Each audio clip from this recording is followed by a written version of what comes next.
Okay, Bismillah ar-Rahman ar-Rahim. Assalamu alaikum wa rahmatullahi wa barakatuh. Inshallah, we'll just have a little recap what we have covered in this chapter.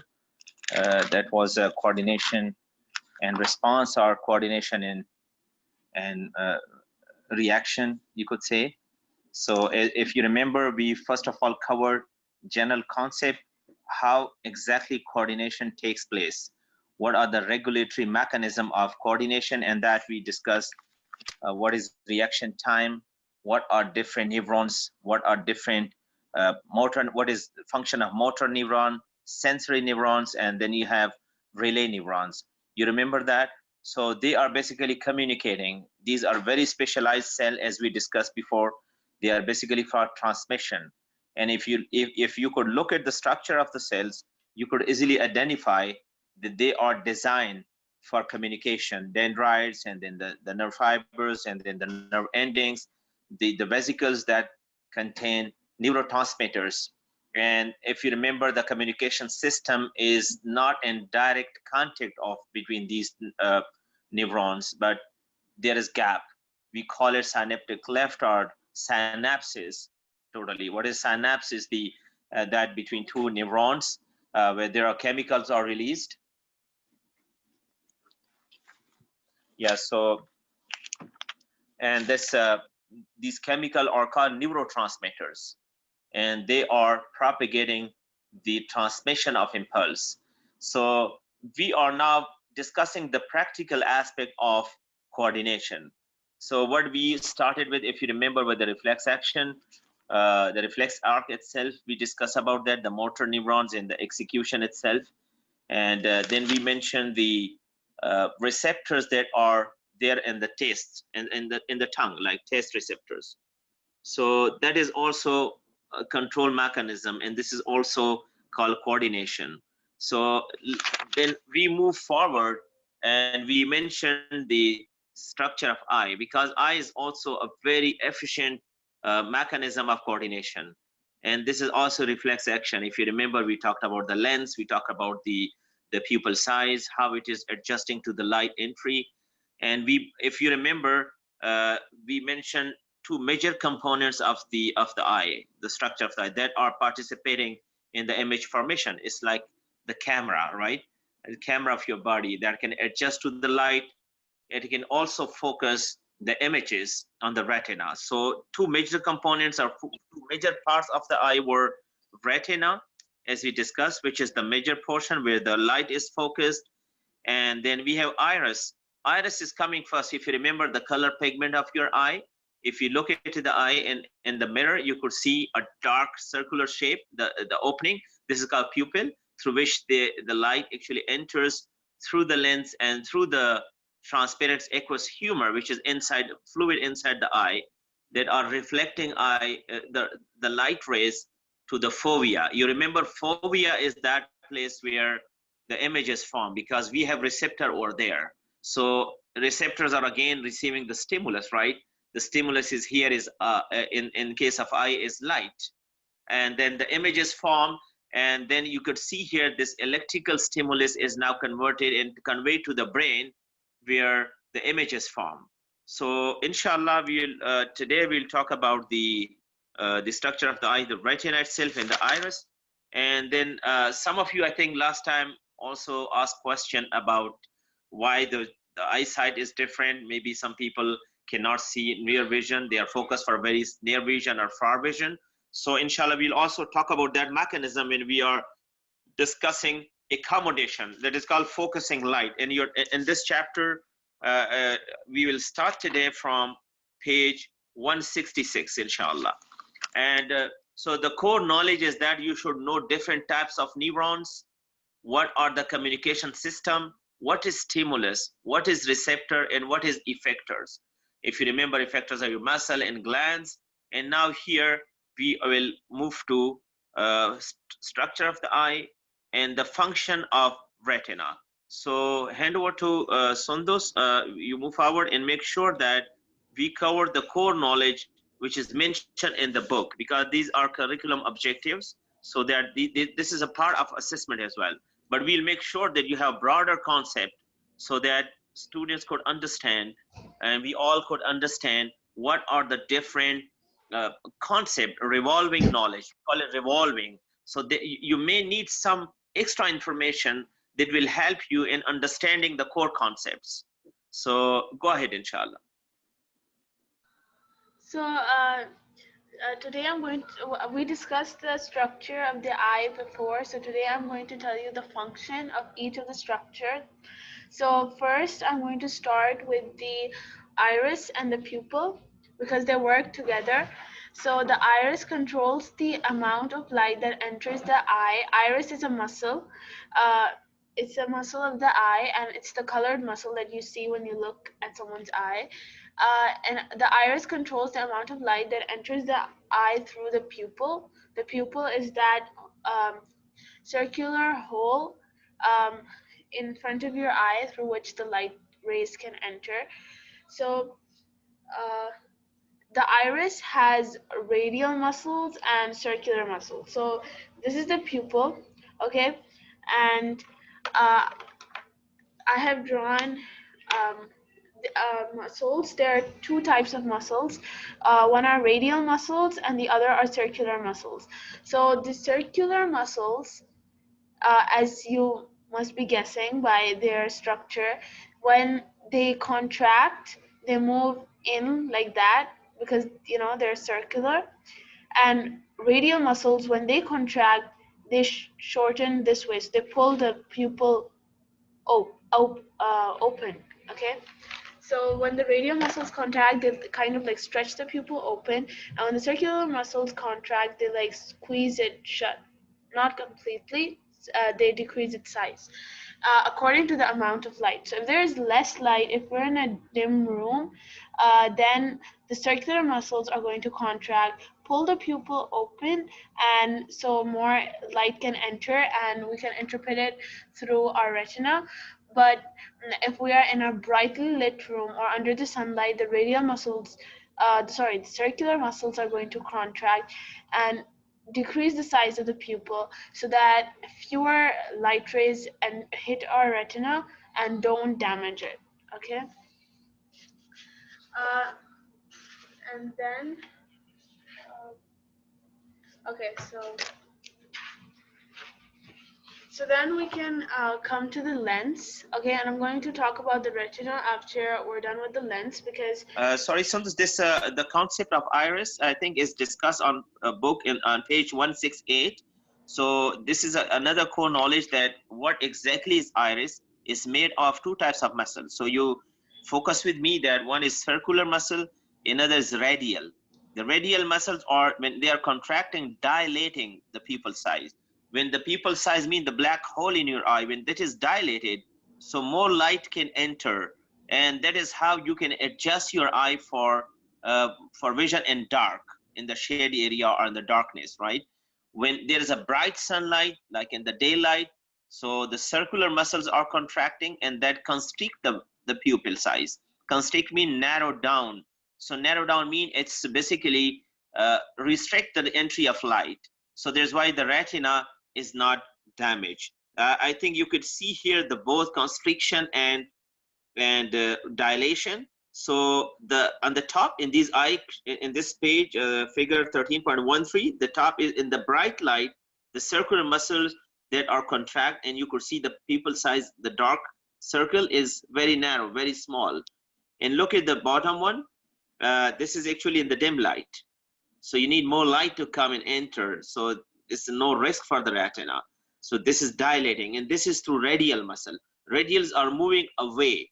They are moving away towards the edges from it is going outwards. So when they are contracting, they are basically pulling, this pupil size, and there's iris to dilate, where the circular is around that circle. So when they contract, these muscles contract, it basically constrict the vessels, constrict the pupil size. So this is the major concept you should remember, and this is automatically focusing, right? And you are not conscious of what's going on. All of a sudden, when you step out of the building in the bright sun, so all of a sudden there is a reflex action. And this is, again, you have a stimulus, which is a light here. So then you have the receptors there inside the muscles, And then this basically these receptors are stimulating or conveying the impulse to the brain. The brain is now bringing down the message to the effector, the eye muscle, the iris. You have circular and radial muscle. So that is also a reflex action, an example of reflex action.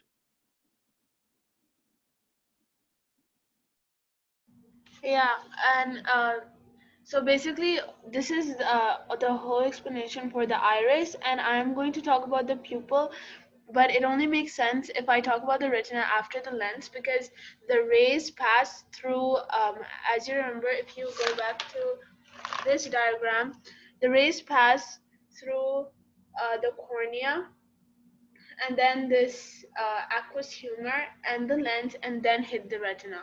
So I'm going to talk about the lens first. Okay, so the lens is made of crystals. Okay, organic crystals, obviously made by the body. Okay, and the way this lens works is very similar to a glass lens in your glasses or any lens that we use. Um, and so this lens works if you if you have done the lens chapter in physics. If you remember, when a ray passes through the center of the lens, it passes straight through without refracting. My line is a bit, crooked, but just suppose this is straight.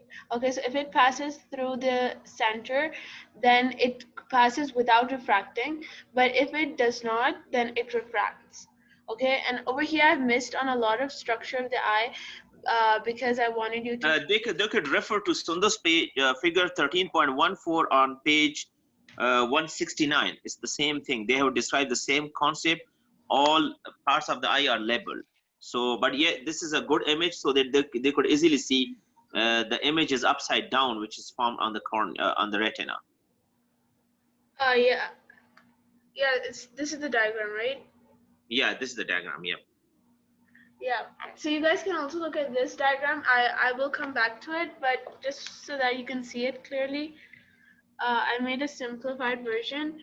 Okay, so basically this ray is not necessarily straight. Okay, it depends on where this object is placed. So I'm taking this arrow as the object. Uh, it depends on where the object is placed and whether the rays coming from the object are parallel or diverging. But for now, we're just going to use parallel. Okay, so imagine that these rays are coming from really far away. Rays that are coming really far away are parallel, always parallel.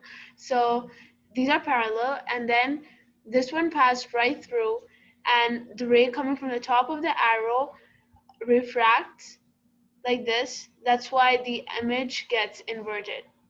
Okay, so if you see something um, the straight way, your retina is going to see it upside down, but then your brain turns the image around so that you can see it the way it is. Okay. Yes.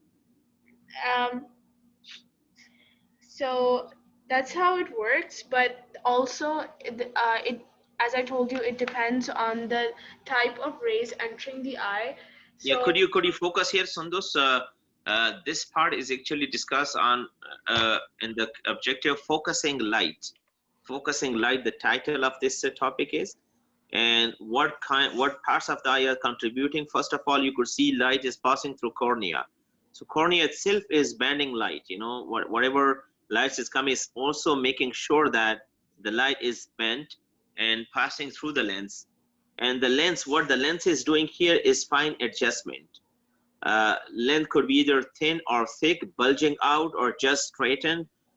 So when the lens is thickened by the muscular control system, so it's bulging, so it's bending more light, and just for the clarity of the image. And if you remember that cell and the fovea are closely packed, and this is one of the requirement for the color vision, especially for the color vision. If you want to see the fine details of the image, you want to see a color picture, for example, you could see fine details. How does it look? It's not blurry. So that is actually done by the lens, and you could see here after the lens, between the retina and lens, this is a fluid, a transparent aqueous humor. This is called aqueous humor. This is transparent, just like plasma, fluid, and that actually maintain the shape of the eye. It drains the eye as well, and it also helps in refracting the light towards the retina so that the image is really clear. So now you have cornea, you have pupil size that self adjusting the intensity of light, then you have lens, and then you have aqueous humor if you go in logical see, and finally you have retina. In the retina, to be very specific, is fovea, and from there is optic nerve going to the brain. And as you can see, the image is upside down, so it's again uh, adjusted by the brain that you could see straight. When you look at any object, a book or any flower or any shape, when it is closer, the light rays are basically coming straight. But you still can see a part of the things that are in the sides, in the periphery, because the light rays that are coming from the side in little bit distance, they are called diverging light. Diverging means they are separated somehow. So it has to be converged. Converge means concentrated, coming back. Converge. Converge means bringing back to a focal point. Diverge means diversity. So it's going diverse direction. It's not coming in the straight parallel way. That is why if you could see in the image, the light that Sundus you shown in the picture, could you please show me that diagram that you drew? Yeah, here you could see from the side the light is bending because it's not coming straight, right? So it should fall on the retina to be precise. So this is one of the mechanism of the cornea and the lens, and then finally the aqueous humor.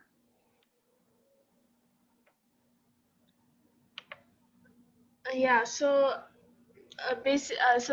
again, it depends on whether the rays are diverging or parallel, and that's how much the lens is going to bend it. Because if the rays are already slightly bent, the the lens wouldn't have to do much work, and it could thin out because the light is already a bit bent. So it would have to be thinner to converge it to, one point. But if they are really spread apart like that, then the lens would have to be thicker, so that because it needs to redirect that light like this, that needs more refraction, right? So it thickens and to then focus it on one point. So this Exactly. is it does this with the help of suspensory ligaments and ciliary muscles. I will elaborate that as we move on. But Yes. uh, first, I want to talk about the eyesight. So, um, okay, so no, first I have to talk about the rays coming from an object.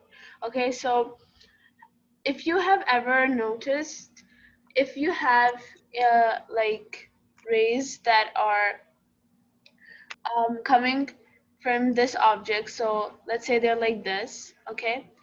Over here, you can figure out their angle pretty easily. Even over here, you know that they are going to converge at some point, right? If I just draw a diagram like this, you know that if we extend these lines, they are going to meet somewhere.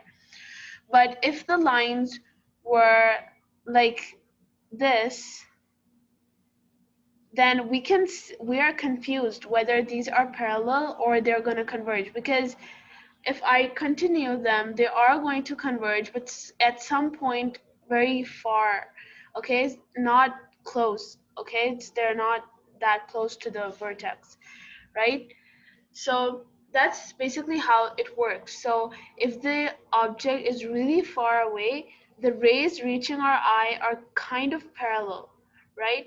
So they're not as far apart, they're a bit close, right?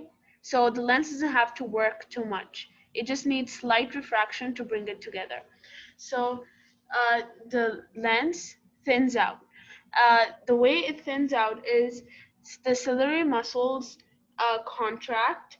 Okay, when they contract, no, sorry. So the ciliary muscles relax. When they relax, the suspensory ligaments are pulled tight, and they kind of spread the lens out so it's really thin, and That's how it can then converge to right on the fovea. But if they didn't do that, if the lens remained in one position, we wouldn't be able to see things that are far away. Because So could you please repeat this point, the ciliary muscle that you mentioned? What happens when the muscle relaxes or contracts? So you first talked about the contractions of these muscles. So when these muscle contracts, what happens to the lens? It basically bulging the lens. You could say thickening of the lens. yeah, so this when the ciliary muscles relax, the suspensory ligaments are pulled tight, right? Mm-hmm. And the lens is pulled thin. Correct. Yeah, that's correct. Okay. Very good. Yes. Okay, so if this didn't happen, then the rays would not converge onto the fovea, and we would not get the visual impulses, because it would it wouldn't come to a point on the fovea. It would just be rays, two separate rays on the fovea, and which wouldn't work, right? Because it's not focused on the fovea. You can also see this on this diagram. Okay, so over here, you can see that. Sundus, can I ask the question? If you, sorry for the interruption. I just want the student to focus with me. As he mentioned that as the ciliary muscle relaxes, so basically that will pull it tight, the ligament, and that will make the lens thinner. So thin lens is set for what kind of object? Is anybody could respond on that? Could answer that? What kind of a vision? It is adjusted for the far vision, or is it adjusted for the nearby vision? And tell me the reason logically. What do you think? As you remember that lens is helping you to, you mean to bend the light? Okay, so who is going to answer that? So you can unmute whose hand is raised. Momina? Yeah, you could unmute maybe. I think let me see. I think all of them mute on and allow them to. Yeah. Sorry, Momina, you could unmute yourself. Yeah. Yes, okay. Can you please repeat the question? Yeah, my question is that as you can see in the figure also on book 170, and Sundus mentioned about the contraction or relaxation of the ciliary muscle. When ciliary muscles relaxes, so it makes the lens thinner. So this thinning of the lens is adjusting the vision for far distance or near distance, and why? Can I tell? Sorry, Can I tell? Ibrahim. Momina was about to answer, then you could come. Yeah, Momina is there. Okay. So, yes. Okay, go ahead. Adjust like the thickness and thinness of the lens. So, like concave and convex lens, so it changes how the light should go there. So yeah, when the lens is thin, so is it adjusted for a distant object or for a nearby object? May I tell? Nearby? Why nearby? Why not distance? Okay, you said nearby. There's anyone who is different answer? Yes, sir. I have Okay, a go different ahead. answer. Yes. Far I- away, because then the lens do not have to work so much, because the lines are not so angled that either they are kind of parallel, so the lens do not have to work so much, so they thin out. So they thin out. Yeah. So thinning of lens means that the eyesight is adjusted for a distant object, right? That's what you say. Yes, sir. So it does not work. The lens will not work much on the light rays, you're saying. So when things are coming from a distant region, so what do you think? The direction of the rays, they are diverging or converging somehow? They are converging, but very less if they are coming from far away. Yeah, So this the is why lens it's do not have to do exactly. so much. This is adjusted for the distant object compared to the near object, where the lens is thicker. You know, if you look at the near object, you could see most of the rays are coming very straight, right? So they need to be, the lens has to work, you know, on these rays to be diverted towards the retina to focus more. That is why the thinning of the lens is basically making the eyesight for distant object rather than nearby objects. Okay, thank you. Excellent. You're welcome, sir. Nabil, do you have a question?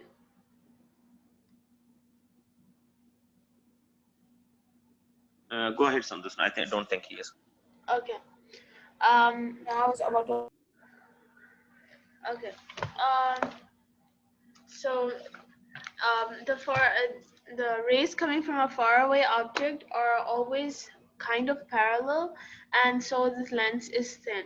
But when the object is close to the eye, okay, no wait, sorry. Okay, yeah. When the object is close to the eye, so the rays coming from the object are um, really far apart, so diverging. So when the rays are really far apart, the lens needs to be thicker so that there is more refraction and so that they can converge onto one point. I didn't draw the fovea. Okay, so if this was the fovea, then yeah. So that they can converge into one point, they have the lens has to be thicker so that it can refract more, right? And refract them by a greater angle so that they can focus on the fovea. And um, this is so again over here the ciliary muscles contract and the suspensory ligaments go slack, so they're not as tight, and so now the lens is allowed to bulge, so it kind of shrinks just a bit and it bulges, but so their thickness increases, right? And the rays, which are already a bit refracted by the aqueous humor behind the cornea, are further refracted by the lens, and then they are focused on the fovea. Okay, now we can come to the retina. Okay, so the retina is, as I told you, if you look at the diagram on page 197, it's at the back of the eye. It's where the optic nerve is, and it's where all the signals go after, the light reaches the fovea. So over here we have, when the light reaches the cellular layers, we have the photoreceptors. Okay, so there's a layer of photoreceptors, and this is where we find most of the neurons. Okay, so there are many neurons in the retina, and it works the hardest in the eye, so it needs the choroid, which is a thick supply of a rich supply of blood capillaries. Okay, so over here, so if this is the direction, this is where the light enters the layers. These are the ganglion cells. These are the bipolar cells. Remember I talked about them. These are the rod cells and these are the cone cells. So you can tell just by their shape. These have rods, so they're the rod cells. These have kind of cones, so these are the cone cells. Rod cells on the whole retina, if you look at the whole eye. So right now I'm just going to be talking about the fovea, okay? But if we look at the retina as a whole, rods outnumber the number of cone cells. But on the fovea, we have only cone cells, a few rod cells, but cones are more concentrated on the fovea. That's why it's important to focus the light on the fovea. So what is the color of the choroid? it's really dark red. It's a dark. Yeah, it has a purpose actually. As you mentioned, there's a thick vascularity because it's bringing basically nourishment for the eye, rich blood supply. But there's another function. As you can see that after retina, the next layer is choroid, and it's dark in color. So what comes to your mind if light is falling on retina? What should be the role of choroid then? I think it prevents internal reflection. Excellent. Yeah, very wonderful. Yeah, choroid is also protective. The light has to fall on the retina, so some light may scatter around, and that could be really not good for the eye.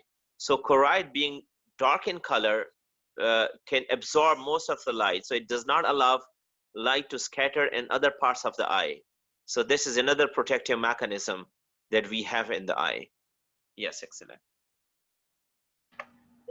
So the choroid, yeah, it does prevent it. You know, it's really dark, so it absorbs the rays, right? Dark objects Yes, absorb the rays, so it does not allow internal reflection because that's gonna make our double up our vision.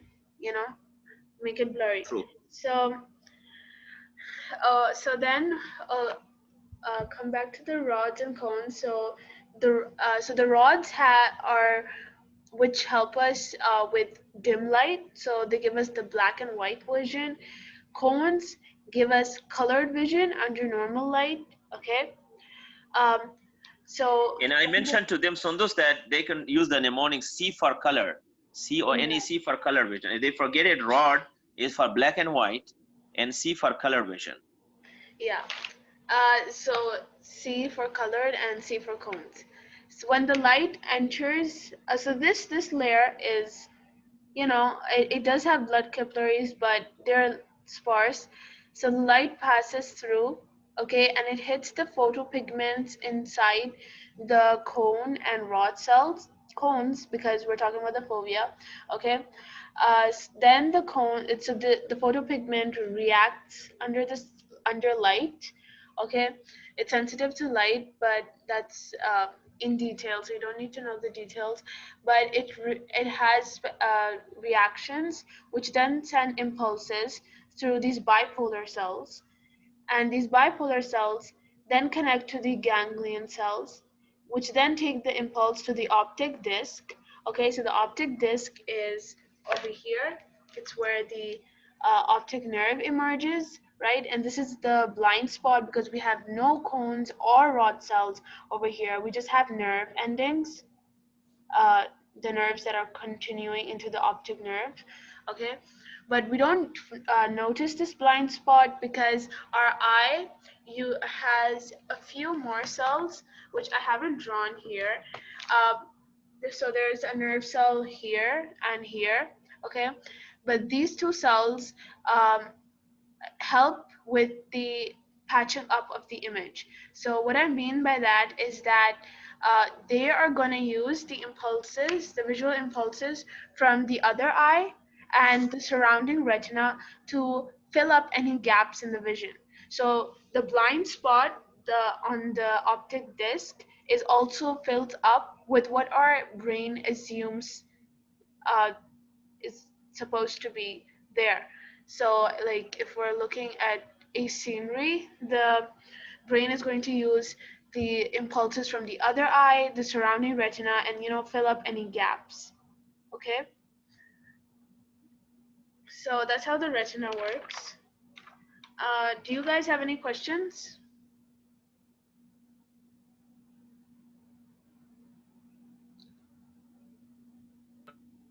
If you, Sayed Shahriyar.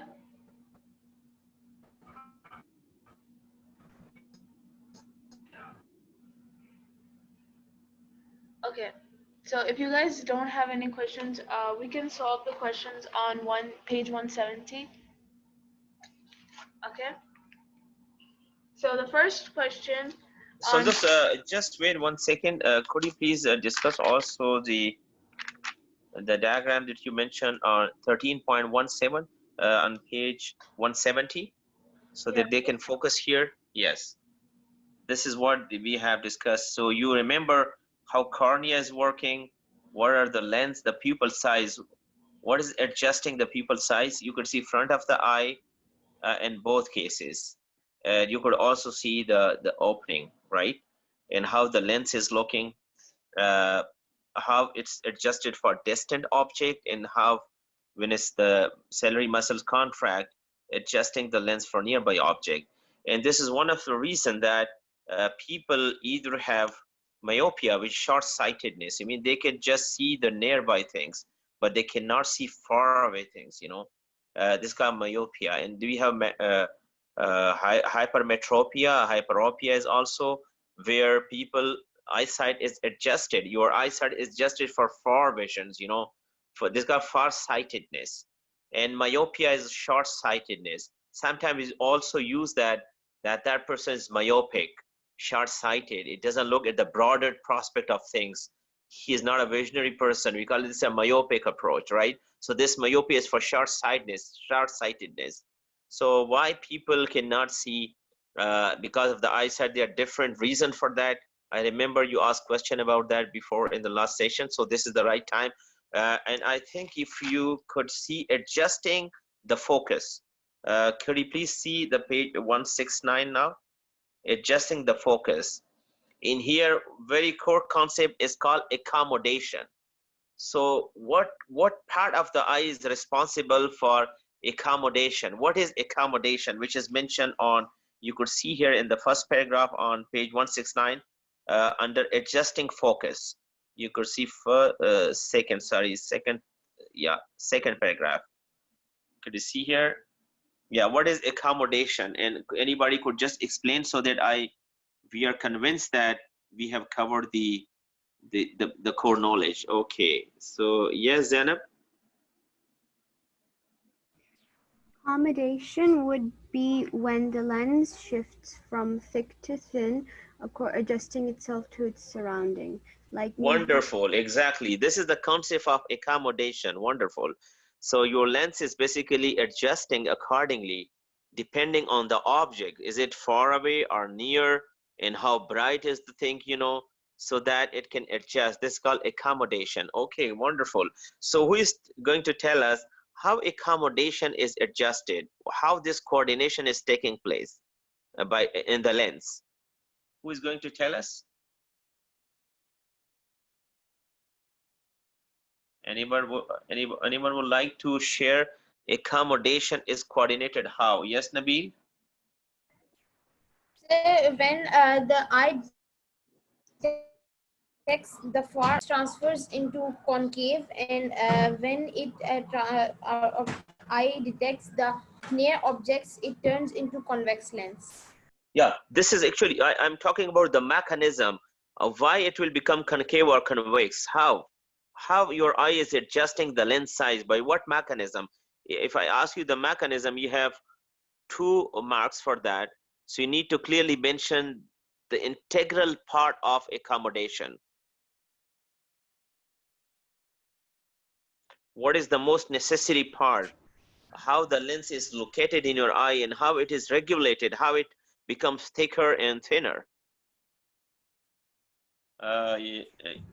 Yes, okay. Abdul Rahman? I have a question, sir. Go ahead.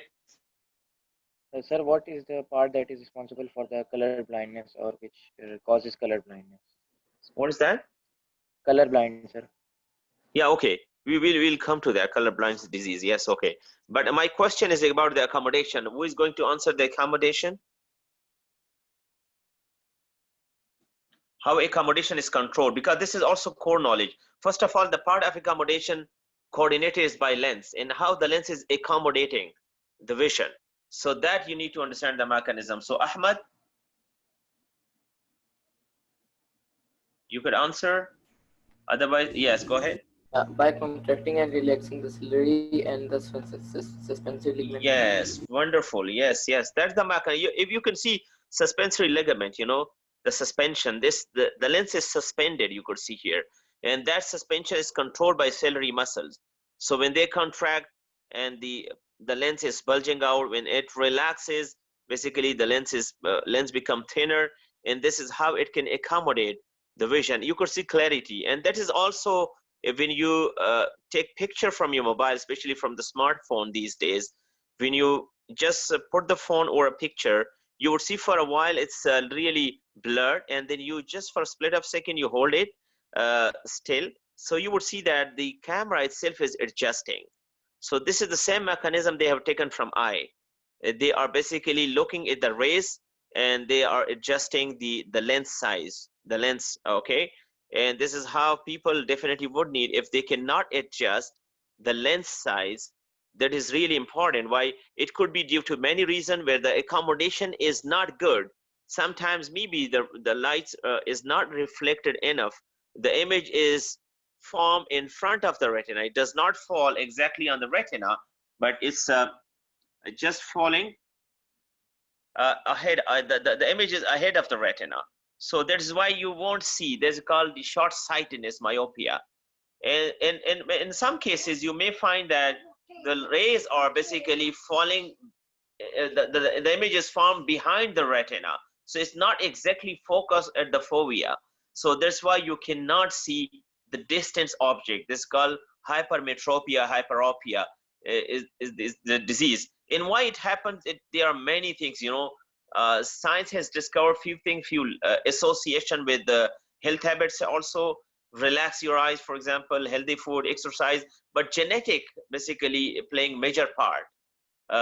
Where both parents have short-sightedness, for example, their children will also somehow suffer from this disease sometime later in their life. And when person is aging, of course, all these reflex mechanisms are not efficient. So that's why they cannot reflect or focus the light very easily, and the flexibility of the lens is not very efficient. And this is one of the reasons that they won't see object very clearly, and they definitely need some external lens. And these lens, when they before entering the eye, the basically external lens is directing or refracting or bending the light to be focused on retina. So it's helping your lens. So this is one of the mechanism for short-sightedness and far-sightedness, why you are using eyeglasses. And for the color vision, color blind, this is again a genetic disease where people cannot sometimes differentiate between green or red, for example.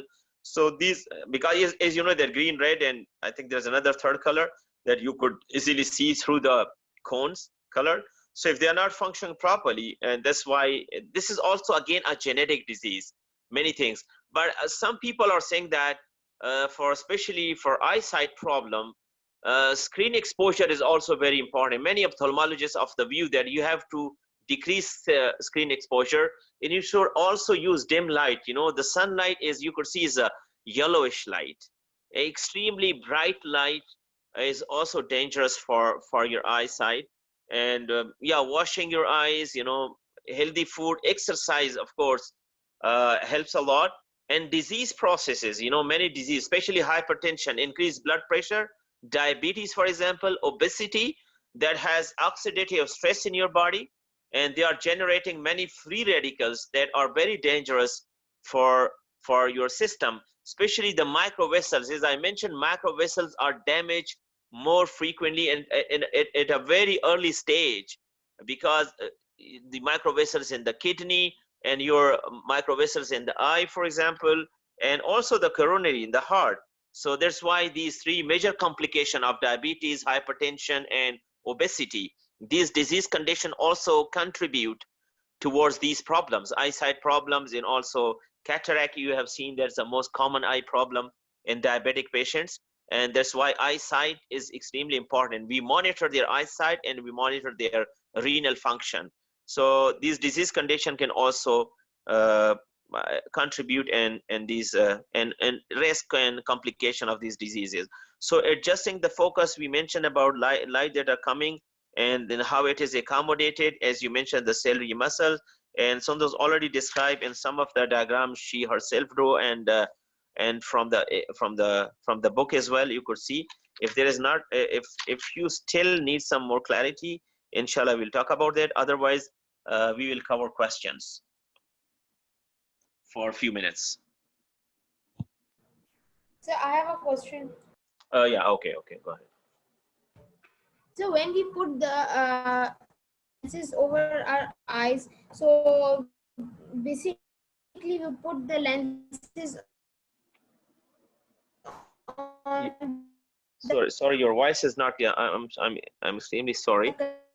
Your voice is breaking. So does that if Could you please repeat? We can't hear you properly. Check your internet signal. when we share lenses on our eyes, So Okay. basically, we are putting them on a. So does that affect on the production of the image?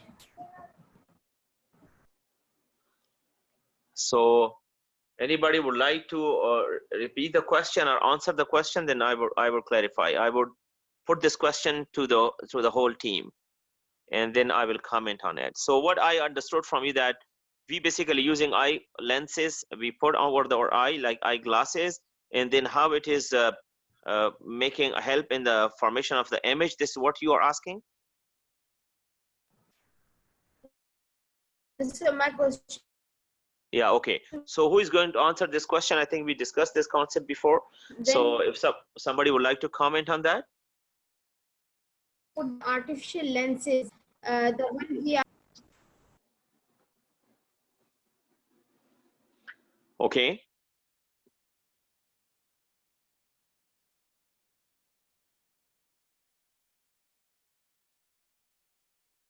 Okay, Nabil, you have something? Yes, I asked the question. Okay, go ahead. Who is going to answer that? Hello? Yes.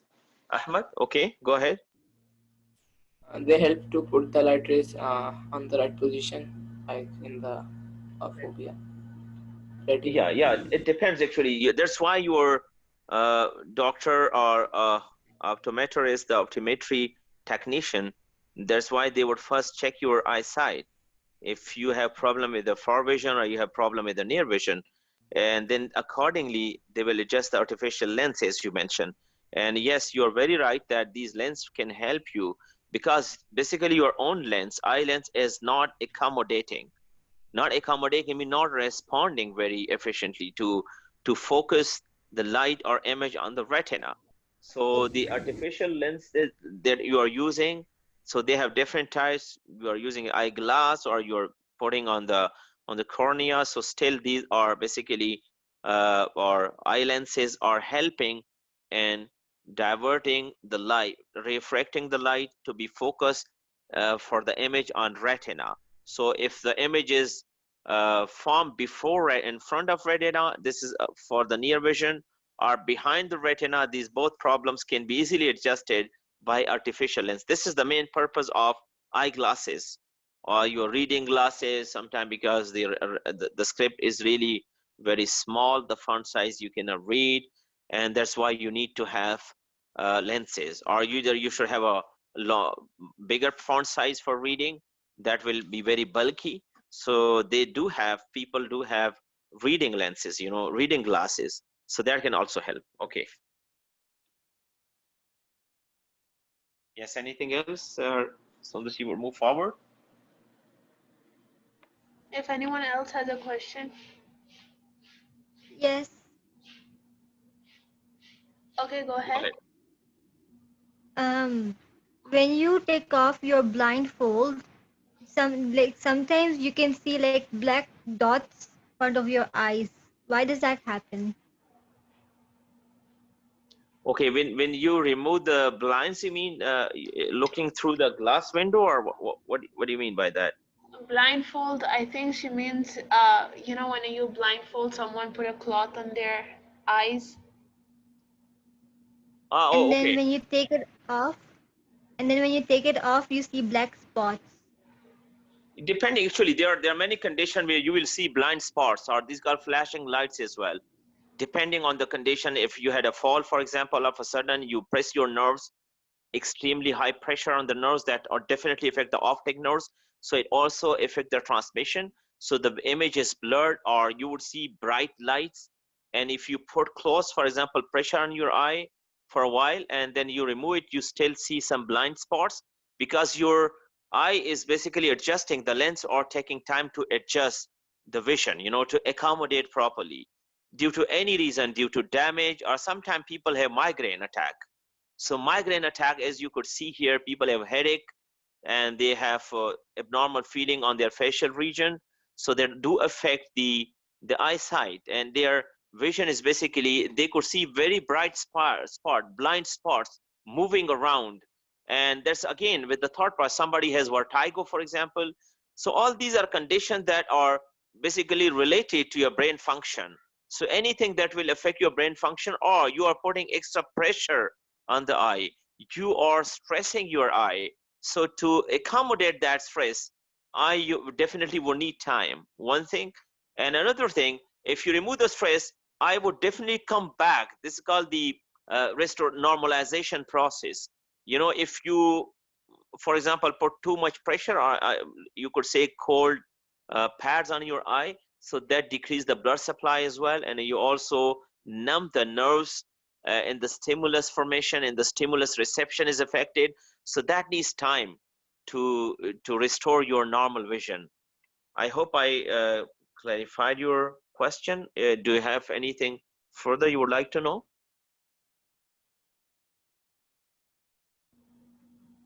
Shamim, did you understand? Yes, yes, I understood. I Oh, have a question. okay, go ahead. How does the laser operation work, and are there any side effects? Um, What is the question? What Sundus, could you repeat? he's saying, how does the laser treatment work? Yeah, the laser treatment, again, this is specialized therapy. Either you go for the using the lens, or you go for the laser therapy. Laser therapy not necessary to be very successful. This is again a very specialized field. I think the ophthalmologist will be in a better position. But laser is another technique where you could correct the lens. You know, you could see that's not working for all eye condition. There's only for some eye condition where you go for laser therapy and you don't need lenses. It actually correct uh, the deficiency, or the regulation or control process. So laser therapy is passing through certain rays or technique, which is highly specialized technique. But still, you know, people have used it. I have seen some of my colleagues, friends who are teaching there, so they have used it, but still not necessarily to be successful. You still probably need to get help from the lens. Yeah, but it depends on the stages. Like in the early stage, people who are younger, maybe probably it may work for them, the laser therapy, to have to correct the outcome. The basic objective is that you help the lens to accommodate properly. So if your ciliary muscles are not accommodating, and the lens is not adjusting according to the vision, so there should be some way to correct that. So it could be through lens or through laser therapy.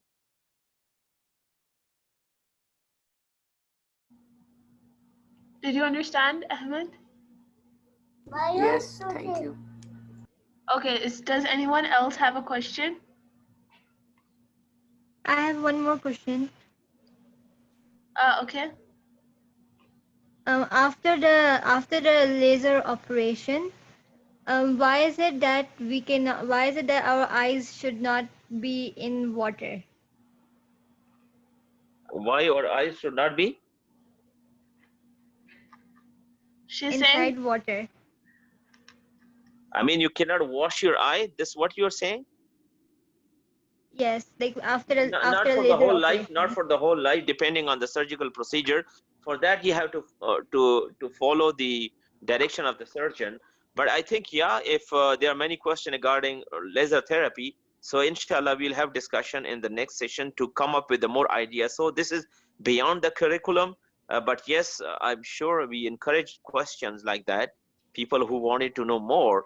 So let's focus on it. Then laser therapy, depending on surgical procedure, not for the rest of your life, because you are making ablution, you're taking bath, but yet there must be some time frame where you need to avoid, so that the procedure or the healing process, or the efficiency of the procedure should not be affected, and it could restore your vision. So there's just a kind of precaution, you would say. Yeah, there may not be you should observe after the surgery for some specific days, but I'm really not sure about this exact laser technique. So we need to look into it, and inshallah in the next session we will definitely talk about that. What exactly is laser therapy, and what are the complications? And if you are interested, so we can have a session. So let's focus on curriculum objectives. First of all, that we have covered. I'm sure that the core concepts are very clear to you. You remember ciliary muscle, you know the lens, you know what exactly cornea is doing, what the retina is doing, what are different kind of cells, Why we are talking about eye and the coordination system? Because this is the best coordination and very sophisticated coordination system in your body. Allah subhanahu wa ta'ala has created. So in split of second, how you are adjusting, right? You are not aware of that. When you just enter your room and the light is on, switch off, it's dark, you still see things, and you switch on the light, your eye is adjusting. If somebody put torchlight and your eye is adjusting, and you are unconsciously doing it, you're not aware of that. And Allah subhanahu wa ta'ala is taking care of your eye. First of all, look at the protection system. This is why Allazi khalaqaka fasawwaka fa'adalak. Allah subhanahu wa ta'ala has created you in a best way, in the best proportion, you know. لَقَدْ خَلَقْنَا الْإِنسَانَ فِي أَحْسَنِ التَّقْوِيمِ. Taqweem means very perfect. You know, the eye, look at the eye, how it is protected, the eyeball, look at the socket, look at the bones, and look at the structure, the eye itself, how thick is the eyeball, you know, and how important Allah subhanahu wa ta'ala is protecting through eyebrows and eyelashes and the eyelids. They're taking care each second for lubrication of your eye. Just, I mean, think about the lubrication itself. People are taking eye drops. They are called artificial tears or lubricants to lubricate your eye. But you are not aware. Your everyday, alhamdulillah, or lubrication system is efficiently working. And this is, of course, how Allah subhanahu wa ta'ala says, وَإِن تَعُدُّوا نِعْمَةَ اللَّهِ لَا تُحْصُوهَا. If you were to count the bounties of Allah subhanahu wa ta'ala, you won't be able to count them. Alam naj'al lahu aynayn. Allah subhanahu wa ta'ala is specifically talking about Alam naj'al lahu aynayn. I created for you two eyes. Wa lisanan wa shafatayn. And I created for you tongue. Wa shafatayn, in two lips. Now look at these all bounties. I think the more you know about the scientific mechanisms, scientific things in your body, the more you appreciate the greatness of Allah subhanahu wa ta'ala.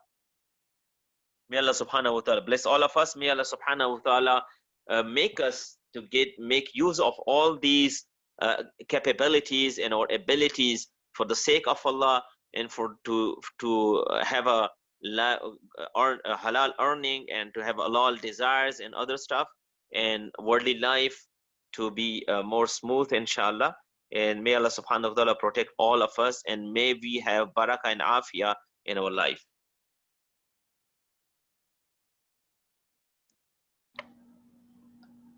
81076. I think if you would like your real name, that will be great. But yes, go ahead. Yes, sir. My real name is Muhammad Munib, and the question I have is that when you go to the swimming pool, and after, like, when you do swimming, your eyes become red, and you can literally see your veins. So what just happened? True. Yeah, that's very true. Yeah, that's very true. It happens actually, not only water or sand, or even if there is a storm outside. Yes, because of, as I mentioned, the conjunctiva is a blood supply, and these are small capillaries. They are basically dilated. They are basically responding to the stress response. So you're basically irritating any irritant, because as I mentioned, the eye is very sensitive part.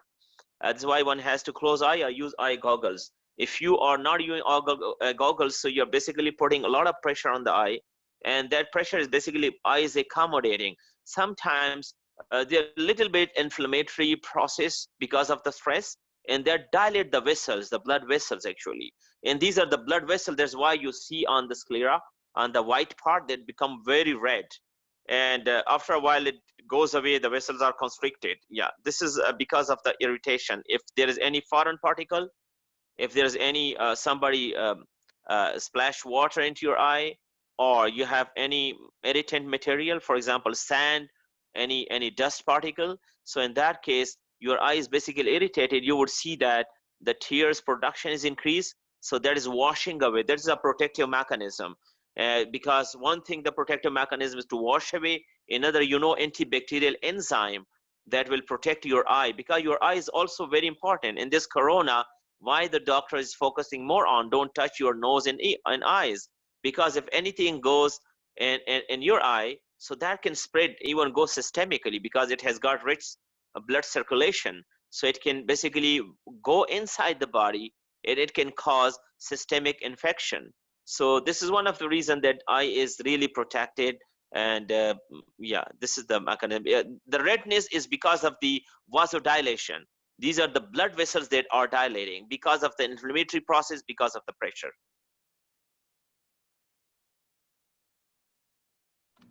Thank you for the answer. Welcome. Okay, so we can take few questions, or Sundus, maybe 2 questions, or the time is over. So if no one else has a query, we can move on to the book questions.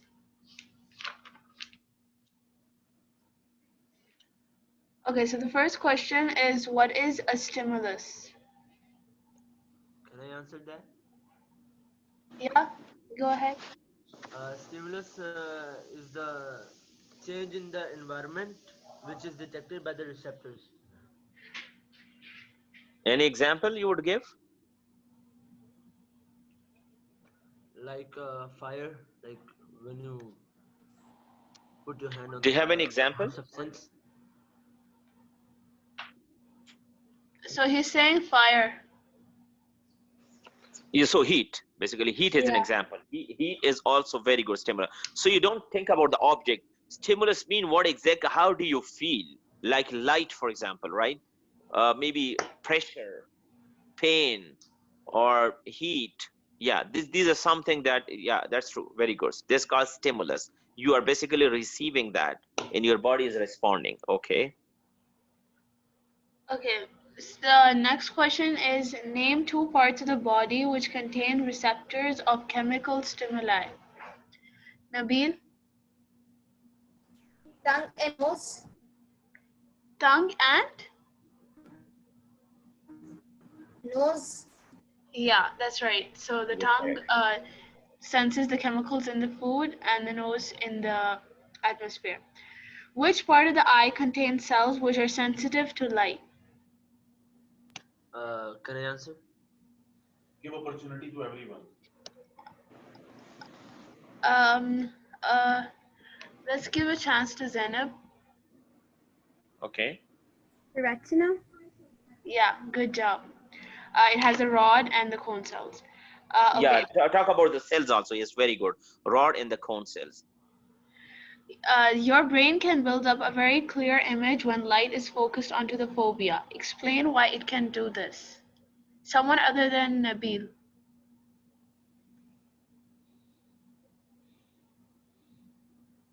Sayed Shahryar. It's because the cone cells are packed closely together so they can produce an image. Good job. Colored image, right? Yes. Yeah, but they're saying how your brain is building up a clear image. Um, When light is focused on the fovea, yeah, that's the correct thing. That is an upside down inverted image. So there's the optic nerve that is taking impulse in information to the brain, and the brain is turning it up, turning around and making it straight. Yeah, but yeah, the answer is correct. Yeah, but just to be more clear. more specific. Yeah, more specific, exactly. Because optic nerve, basically, you said that is actually carrying this information. If the optic nerve, due to any reason, is damaged, you won't be able to see any image, right? The image is formed over there, but still you can't see that. Okay, so the next question is, if you look straight at an object when it is nearly dark, you may find it difficult to see it. It is easier to see if you look just to one side of it. Explain why this is. Ahmed? I think that not all light rays need bending by the same amount to focus them onto the retina. Try again. I'll give you a hint. Remember how I said that rod cells are more in number on the whole of the retina other than the fovea?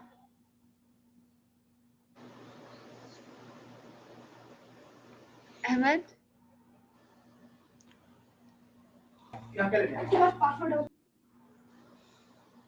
Anyone else?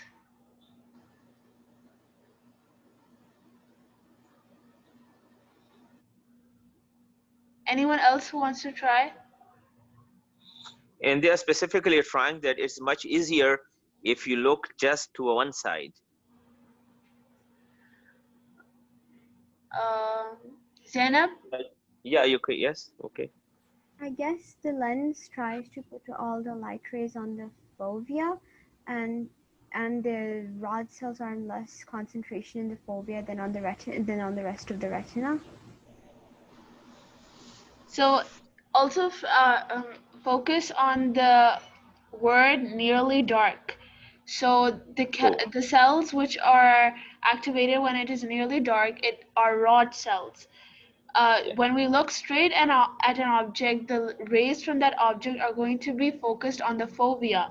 But on the fovea, we have less rod cells. We do not need the cone cells when it's dark. So that's why if you look to this one side of it, the rays are gonna hit the rest of the retina, where rod That's cells very are true. more concentrated. So That's that's a how we can. brilliant answer. It's a brilliant answer, mashallah. Yes, the clue is dark. If you see, and this is the clue. So you need to focus. You know, questions are really tricky. You just don't read the whole thing. You need to read the whole thing, of course, but then focus on pinpoint on the things. What exactly the question is asking? If you remove the dark, the answer will be different, right? So dark is extremely important here, that your basically rod cells are the one that are distributing other part of the right, rather than cone cell that are for color vision. So your cones are not contributing in the dark image, right? So there's one of the reason on the side, of course, as she mentioned, that you are focusing light on the other part of the eye that has more rod cells, so they will help you. That's why you could see the object. Why you can't see the near vision, you know, the near vision which is coming straight, and they are focusing on fovea. And fovea, you have packed of cells that are cones see for color visions. So keep in mind dark. Yeah, that's a very good answer. Thank you, Sundus. Yes. Okay, next question. What is the choroid and what is its function? Okay. Momina, Yes. do you, The choroid is a layer which has lots of blood vessels, and its function is to provide nutrition for the retina, and it also conveys the vessels and nerves to the ciliary muscles and the iris. and there is one more important function Yes. that Yes. we mentioned It today. does not allow a reflection to form inside the eye. Yeah, internal reflection. So when you want to think about choroid, so don't forget that choroid is behind the retina. It's just after retina, and it's dark in color. So retina is focusing light. So light can be, those light that are scattered, the light rays that are scattered can be easily absorbed because of the dark color of choroid. And choroid, as you mentioned, the blood supply is for the nutrition and all the stuff. Yeah, that's the correct answer. Excellent. Okay. Uh, List in order the parts of the eye through which light passes to reach the retina. Yeah, this is called logical sequence. Yeah, starting from the very beginning. Sayyid I Shahriar. answer. Okay, Nabil. First conjunctival humor, then pupil, then lens, and then vitreous humor, and then retina. Good job. Sequence? No, the sequence. Can you please repeat the sequence? Logical order? Can I? First conjunctiva, then cornea, then aqueous humor, then pupil humor, and then Yes, retina. yes. The more clearly, if you want to have a broader concept, conjunctiva is just the protective layer. Yes, the cornea. After cornea, you have the pupil is going through the pupil size, you know, the aperture, the hole. Then it passes through the lens, right? And then passes through the aqueous humor, and then it goes to the retina. Yeah, this is the logical sequence. Excellent. Okay.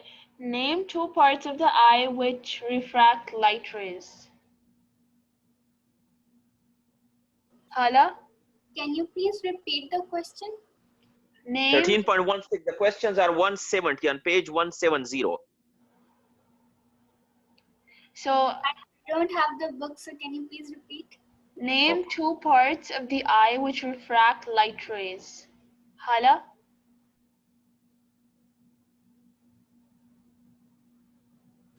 The aqueous humor and the lens. Good job. Yeah, is there any other part of the eye that would refract light apart from these two? Yeah. There is third. Anybody would like to answer? Ahmed? Or I hate the same. oh, okay, 810, the whatever that Yes. number is. It is the Please. cornea and the eyelids. Correct. Well, wonderful. Yeah, she already mentioned the aqueous humor lens, but you mentioned cornea, so you now know 3 parts. Excellent. What is meant by accommodation?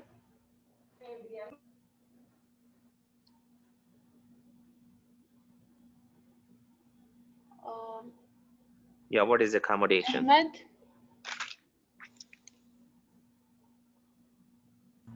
It is the adjustment in the shape of the lens to focus light coming from different distances. That's very true. Excellent. Yes, this adjustment of the lens is called accommodation. Accommodation, you are accommodating object basically. If your lens is not responding efficiently, you cannot accommodate image. You cannot see object. Yeah, this is the correct answer, mashallah. Now 13.18a. What do the ciliary muscles do when you are focusing on a nearby object? Can I tell? Who is that? Ibrahim. Yeah, Ibrahim, go okay, ahead. go ahead. They contract. So what happens then? Why the near object do you think? Yeah, so you're not necessarily you are. Yeah, this answer is absolutely correct. They basically contract. So when they contract, why they contract, what happens, so that you don't forget the mechanism. Can I tell? Yeah, go ahead please. When the ciliary muscles contract, it slackens the suspensory ligaments, and the lens grows fatter, and Okay. the near object is focused on the retina. Wonderful. This is the whole explanation. Wonderful. Yes. So what do ciliary muscle do when you are focusing on a near object? So on a near object, you need the light to be bent efficiently, and you need the lens to be bulgier or bulky, a little bit thicker. So this is how it is done. The ciliary muscle contract, and the lens will bulging out, and it can easily and very efficiently focus the light on the retina. And this is how you could see clearly the object. Yeah, this is the answer. Excellent. Now B. What effect does this have on the suspensory ligaments?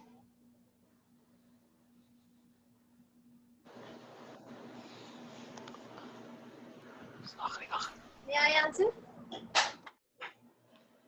There are 5 hands. I think anybody else, you could give a chance to someone else. What happens? So this is actually, these are called built-in question is associated with the first part, A. What happened to suspensory ligament in response to ciliary muscle contraction or relaxation?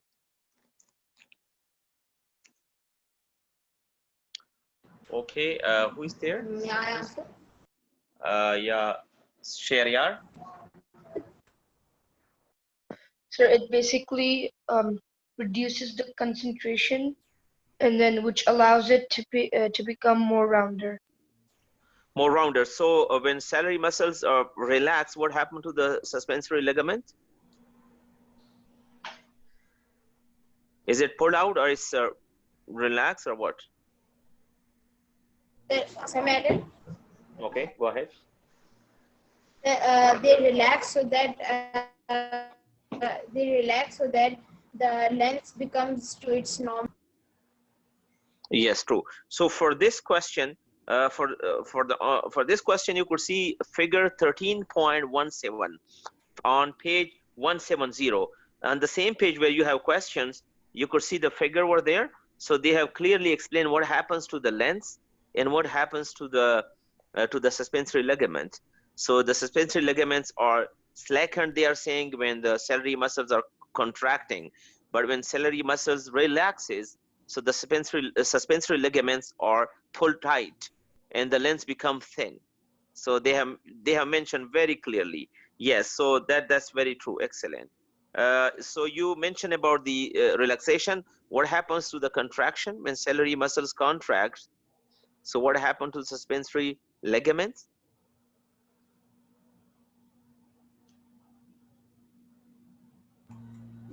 Yes, go ahead.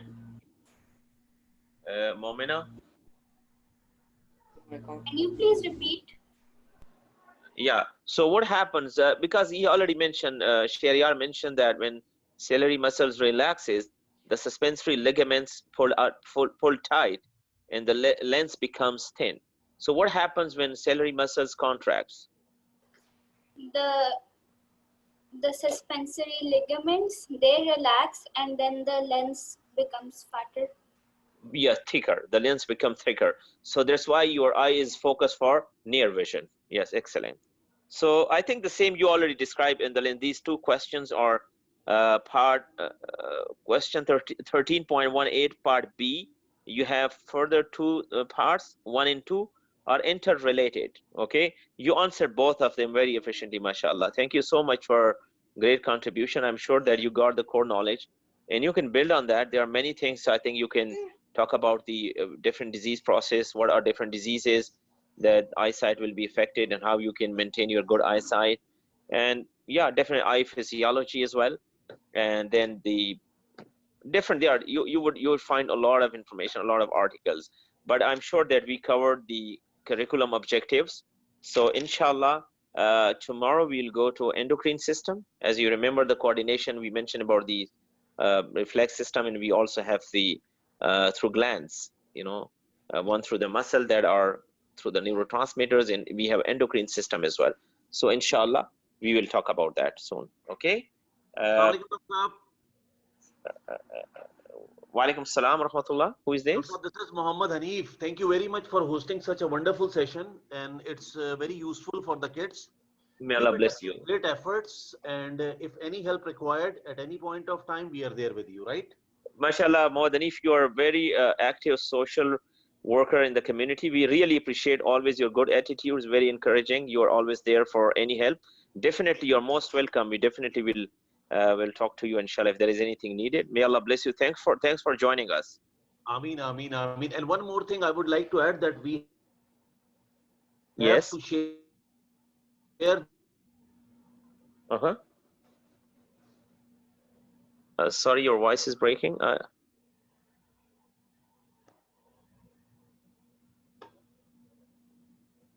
With my son, it will help to have more attendees in this kind of sessions.